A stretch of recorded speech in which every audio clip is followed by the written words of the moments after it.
Hola, mi nombre es Juan Sebastián Fernández Garcés, estudiante de Ingeniería de Producción, y a continuación les hablaré acerca del movimiento libre no amortiguado. El movimiento libre no amortiguado se presenta cuando una partícula realiza un movimiento oscilatorio alejándose y acercándose ¿de dónde?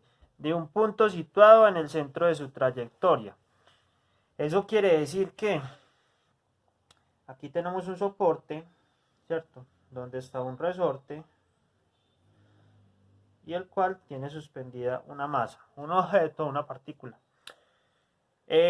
Cuando esto está quieto, sin movimiento, decimos que se encuentra en su punto de equilibrio, ¿cierto?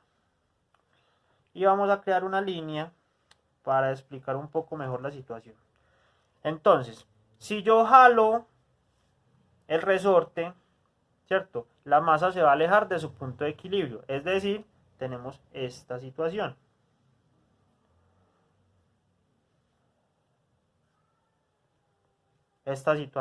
Donde jalamos la masa y se alejó de su punto de equilibrio, ¿cierto? Cuando yo suelte la masa, el resorte se va a contraer y la masa va a volver a su punto de equilibrio, pero por el efecto que tiene el resorte, se va a contraer aún más y va a quedar en la parte superior, es decir, va a quedar así, ¿cierto? Entonces, acá estamos observando este movimiento, que se aleja de su punto de equilibrio, nuevamente se acerca, nuevamente se aleja, y este movimiento se va a repetir una y otra vez sin parar. No se va a detener. ¿Por qué? Porque estamos hablando del movimiento no amortiguado. Y cuando hablamos de este tipo de movimiento, estamos asumiendo que no hay fuerzas o que no hay una fricción que ofrezca una resistencia a que este movimiento se detenga, ¿cierto? Por eso se llama movimiento libre no amortiguado. Este tipo de movimientos no tienen como tal una aplicación en la realidad, porque al menos habrá una fuerza que ofrezca resistencia a este movimiento, por ejemplo, el aire, ¿cierto? Pero es importante entender este tipo de movimientos que son como el ideal para luego comprender movimientos armónicos un poco más complejos, ¿cierto? Entonces, la intención de las ecuaciones diferenciales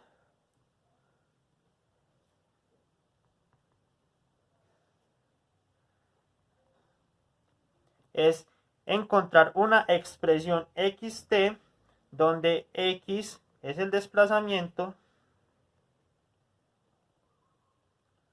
y t es el tiempo.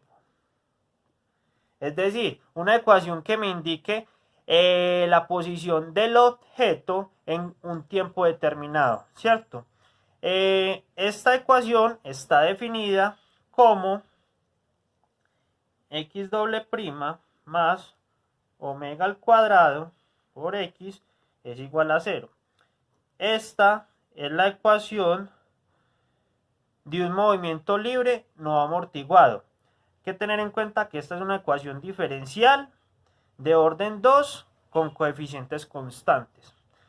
Esta omega al cuadrado también se puede expresar así: x doble prima más k sobre m al cuadrado por x es igual a 0, ¿cierto?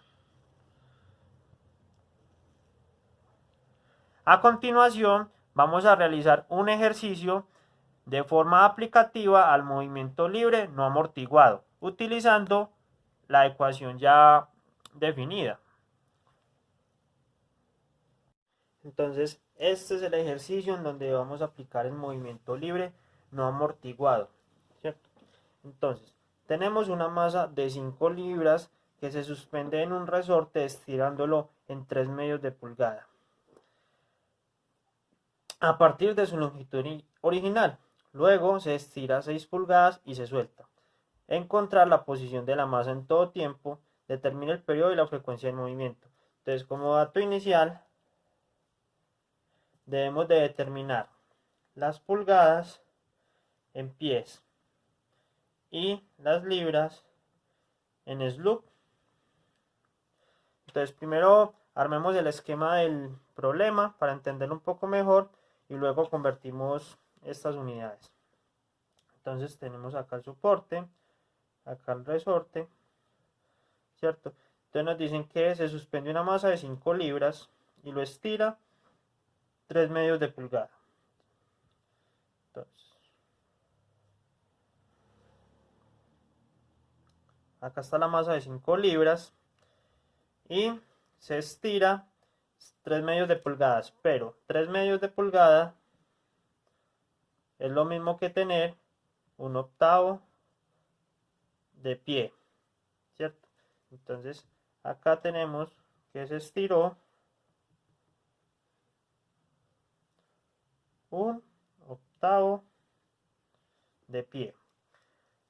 Listo por este lado. Luego se estira 6 pulgadas y se suelta. Es decir, cojo esta masa, la estiro y la suelto. Entonces esto lo expresamos acá.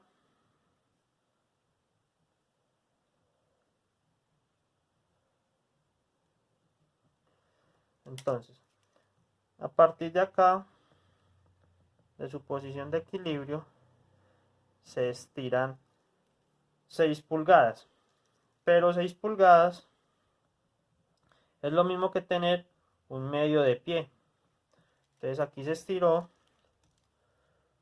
1/2 de pie. Y por este lado ya tenemos, bueno, aquí faltó expresar las 5 libras. Ya tenemos el esquema del ejercicio y pasamos las pulgadas a pies. Lo siguiente es pasar las libras a slug. Y para eso utilizaremos la fórmula de que el peso es igual a la masa por la gravedad, ¿cierto? Donde despejaremos a m. Entonces nos queda que m es igual a el peso sobre la gravedad. Entonces m es igual. El peso lo sabemos que son 5 libras. 5 libras. Sobre la gravedad, que sabemos que son 32 pies sobre segundo al cuadrado. Y esto que tenemos acá son unidades de slug. Entonces podemos decir que m es igual a 5/32 slug. Entonces por este lado ya también tenemos este pasito hecho. Ahora recordemos la ecuación diferencial para un movimiento libre no amortiguado.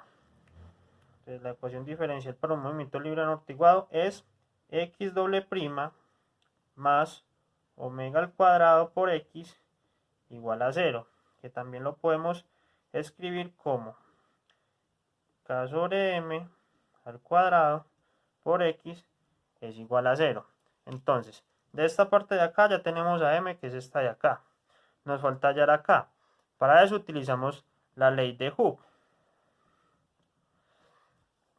que nos dice que la fuerza es igual a menos la constante por el desplazamiento. Listo, entonces esta formulita la vamos a evaluar acá en el punto de equilibrio, ¿cierto? Empecemos con el desplazamiento. Teníamos que originalmente el resorte estaba acá, luego de suspender la masa se elongó 1/8 de pie, entonces este es el desplazamiento, 1/8. La constante no la conocemos, por eso estamos utilizando esta ecuación, y la fuerza la evaluamos acá. Entonces, el resorte estaba tranquilito, cuando se le colgó la masa, ¿cierto? Se elongó 1/8 y quedó quieto en su punto de equilibrio. Entonces aquí tenemos que las fuerzas que van hacia abajo son las mismas que las fuerzas que van hacia arriba. Aquí, ¿cuál es la fuerza que va hacia abajo? 5 libras, ¿cierto? Entonces, si estas son las fuerzas que van hacia abajo, serían las mismas fuerzas que van hacia arriba, pero de forma negativa, para contrarrestar. Entonces nos queda que F es igual a menos 5. Entonces si reemplazamos acá nos queda menos 5 es igual a menos la constante del resorte por 1/8 del desplazamiento. Entonces vamos a despejar K y pasamos 1/8 a dividir junto con el negativo. Entonces nos queda que K es igual a menos 5 sobre menos 1/8. Negativo con negativo se cancela y nos queda que K, si hacemos esto en calculadora, nos da un resultado de 40. Entonces ya tenemos este dato de acá. Entonces hagámosla acá. Hagamos el omega al cuadrado de una vez. Entonces omega al cuadrado es K. K es igual a 40 sobre M y M es igual a 5 sobre 32. 5 sobre 32, ¿cierto? Si hacemos esto en calculadora nos da un resultado de 256, que este valor que tenemos acá es el que vamos a reemplazar acá. Pero hagamos de una vez la omega, que es un valor que nos va a servir más adelante. Entonces si sacamos raíz cuadrada aquí y raíz cuadrada aquí, esto con esto se cancela, nos queda omega es igual, y la raíz de 256 es 16, ¿cierto? Este dato nos va a servir más adelante. Bueno, ahora sí, dejemos expresar la ecuación diferencial de este ejercicio, que sería x doble prima más omega al cuadrado, que es 256, x igual a 0, ¿cierto? Ya con esta ecuación procederemos a terminar de resolver el ejercicio. Bueno, esta expresión, sacando la ecuación característica, nos quedaría que sería m al cuadrado más 256 igual a 0. Ay, pues pucha, aquí me faltó la e, qué pena. Listo. Ya realizando esta ecuación característica, obtenemos que m al cuadrado, despejando 256, nos queda que menos 256. Y sacando raíces al lado y lado, nos da que, esto con esto se cancela, m es igual. La raíz de 256 lo podemos expresar como la raíz de menos 1 por 256. Entonces la raíz de 256 nos da, eso por calculadora sería 16, ¿cierto? Y la raíz de menos 1 sería ahí, ¿cierto? Entonces aquí sería más o menos. Entonces aquí nos da el caso 3, donde las raíces son negativas, ¿cierto? Entonces, pero cambiemos de hoja. Bueno, lo que teníamos es que m es igual a más o menos 16, y es decir, el caso 3 de las raíces, donde las raíces son imaginarias. Entonces en ese caso tenemos la siguiente ecuación: x de t es igual a, hagámoslo con dos colorcitos para que sea mejor, c1 por e a la at coseno de bt más c2 e a la at por seno de bt, ¿cierto? Para hallar los valores de a y b utilizamos esta otra ecuación. M es igual a más o menos b por i, ¿cierto? Y tenemos que a es igual a ¿qué? Acá no hay nada, entonces acá no hay nada, entonces ponemos que a es igual a 0. Y b es igual a ¿qué? B es igual a 16. Y tomamos la parte positiva, entonces 16. Y estos valorcitos de acá los reemplazamos acá, acá, acá y acá. Listo. Entonces volvemos a escribir que x de t es igual a c1 por e a la a, pero ¿a qué? ¿Quién es? 0 por t, coseno de b, pero ¿quién es b? 16 t más c2 por e a la a, pero ¿a quién es? 0, 0 por t, seno de b, pero b quién es? 16 t, ¿cierto? Entonces acá nos queda que 0 por t, esto da 0, 0 por t da 0, ¿cierto? Entonces volvamos a escribir la ecuación. Nos queda que C1 y e a la 0 es 1, entonces pues no vale la pena poner ese 1, lo dejamos coseno de 16t más C2 e a la 0 es 1, entonces no vale la pena poner ese 1. Entonces dejamos que seno de 16t, ¿cierto? Y ahí ya tenemos esa parte de la ecuación. Entonces, recordemos que inicialmente teníamos que cuando x en el tiempo 0 es igual a 1/2 de pie, es decir, déjenme, yo les traigo el ejercicio.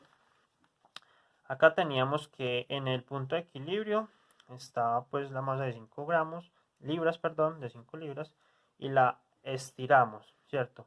Entonces, esa elongación vale 1/2 de pie en el tiempo 0, porque no ha corrido nada de tiempo. A partir de que yo la suelte, ya va a empezar a correr el tiempo, pero en ese instante es 0. Entonces, por eso tenemos que x, cuando el tiempo es 0, es igual a 1/2. Pero pongámosle un poco más de dificultad, ¿cierto? Y digamos que la velocidad, es decir, x' de 0 es igual a 2 pies por segundo al cuadrado. Es decir, que aquí, cuando jalemos la masa, estiremos el resorte y se elongue 1/2 de pie, no solo lo vamos a soltar, sino que la jalamos y adicional a eso le vamos a dar un empujoncito hacia arriba. Es decir, que en el tiempo 0 va a tener una velocidad inicial de 2 pies sobre segundo al cuadrado. Listo, pongamos esta hojita por allá. Acá es fácil porque si no reemplazar estos valores en esta ecuación de acá. En esta sí toca derivar esta una vez. Entonces empecemos primero con esta. Tenemos que x de t de 0 es igual a C1 por coseno de 16t, pero t ¿cuánto vale? 0, más C2 por seno de 16, pero t es 0, entonces la ponemos así. Entonces aquí nos da que esto da 0 y esto da 0. X de 0 es igual a C1. Coseno de 0 es 1. Entonces lo dejamos así, ¿cierto? Más seno de 0 es 0. Y 0 por C2 daría 0. Entonces quedaría esta expresión así. Permítanme, yo vuelvo y la copio. X cuando el tiempo es 0 es igual a 1. Pero teníamos esta condición inicial de que cuando x es 0 es igual a ¿cuánto? A 1/2, ¿cierto? Entonces aquí tenemos términos semejantes, por lo cual podemos igualar la ecuación y tenemos que C1 es igual a 1/2. Aquí tenemos nuestra primera constante. Ahora vamos con la derivada. Entonces decimos que x' de 0 es igual a, vamos a derivar primero esta parte de acá. C1 es una constante, entonces no la tenemos en cuenta. La ponemos aquí. Y esto es una regla de la cadena. La derivada interna por la derivada de afuera. La derivada de adentro es 16t, es 16. Entonces pongámoslo acá de una vez. Por la derivada de coseno es menos seno. Entonces este menos, pongámoslo de una vez acá. Seno de 16t. ¿Cierto? Más. C2 es una constante. No se toca en este momento. Y aquí nuevamente una regla de la cadena. La derivada de adentro es 16. Lo ponemos acá. Y la derivada de afuera es coseno. ¿Coseno de quién? De 16t. ¿Cierto? Ahí ya tenemos la derivada. A continuación, lo que vamos a hacer es, permítame, x cuando vale 0, vamos a reemplazar todas las t's por este valor. Entonces tenemos que menos 16 C1 por seno de 16 t, pero t ¿cuánto vale? 0, entonces lo ponemos ahí, más 16 c2 por coseno de 16, pero t vale 0, entonces lo ponemos 0. Entonces aquí tenemos que esto vale 0 y esto vale 0. Entonces x' de 0 es igual a, acá sí se podrá poner, seno de 0 es 0, entonces toda 0 por toda esta expresión daría 0, entonces nos da 0, más, qué pena aquí quedó como feito, más, acá coseno de 0 es 1, entonces multiplicamos a 1 por 16C2, entonces nos queda 16C2, permítanme yo vuelvo y lo escribo acá, es igual a, pongámoslo en rojito, 16C2. Pero entonces teníamos la condición inicial que cuando la velocidad o x' de 0 es igual a 2. Entonces aquí x cuando vale 0 es igual a 2. Entonces aquí tenemos términos semejantes, podemos igualar la ecuación. Entonces tenemos que 16C2 es igual a 2, ¿cierto? Y si despejamos eso, tenemos que C2 es igual a 2 sobre 16 es igual a 1 octavo. Entonces de aquí tenemos la constante 2 y la constante 1. A continuación procedemos a reemplazar estos valores acá en la ecuación. Entonces nos queda que x de t es igual a C1, pero C1 es un medio de coseno de 16t más C2, pero C2 es un octavo. ¿De quién? De seno de 16t. Y ya con esta ecuación podemos hallar la posición del objeto en un tiempo determinado, en cualquier tiempo. Bueno, y adicional en el ejercicio, no solo pedían la ecuación para encontrar el objeto en un tiempo determinado, sino que también nos pedían el periodo y la amplitud. La amplitud es muy sencilla de sacar. La amplitud es igual a la raíz de la constante 1 al cuadrado más la constante 2 al cuadrado. Esto es igual a la raíz de un cuarto más un 64avo. Y esto, solucionándola en la calculadora, nos da que la amplitud es igual a 0,52. Para el periodo tenemos que es igual a 2pi sobre omega. Y si ustedes recuerdan, este omega lo calculamos al principio, que es un valor de 16. Entonces tenemos que el periodo es igual a 2pi sobre 16. Entonces el periodo es igual a pi sobre 8 segundos. Es decir, si tenemos, dibujemos la gráfica. Si tenemos aquí y el movimiento, ¿cierto? Un poquito más largo.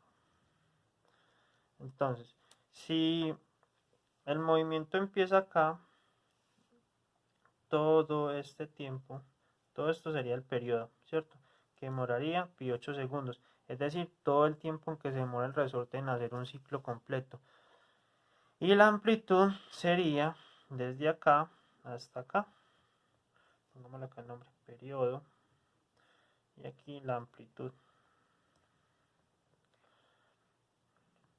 que sería el desplazamiento máximo del objeto con respecto a su punto de equilibrio, que sería este pedacito de acá, es decir, 0,52. Y así es como se genera la aplicación de las ecuaciones diferenciales a un movimiento libre no amortiguado. Muchas gracias.